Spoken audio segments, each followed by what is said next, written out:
How about another Hugelkultur update with Littlefield gardening? For starters, I might want to consider getting a truck.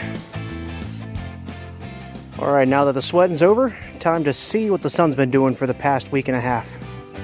There's not really a good way to show this on camera, but this sucker stinks. Lots of bugs and stuff have made their home in there. Now we're gonna add a little bit of topsoil from Lowe's, only about $20 worth. All right, there is a distinct possibility I may have misjudged things when I said the sweating was over. But, as you can see here, we've got our topsoil cover for our Hugelkultur. The 1.5 inches of topsoil is going to go a long way with trapping moisture and also heat in throughout the day.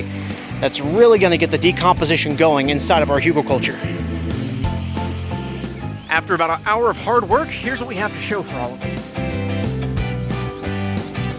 This is going to give us plenty of space for planting a whole variety of vegetables.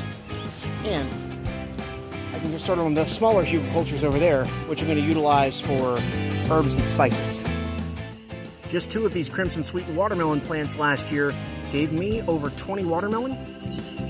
This particular one that I bought today had over 10 little seedlings in there.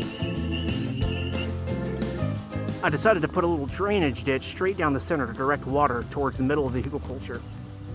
This should retain fluid very well, which I think will benefit our watermelons.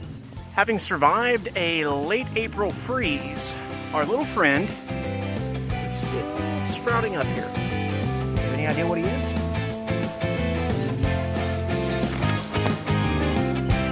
Don't forget to like and subscribe. This video has been sponsored by my wallet. Have a good one.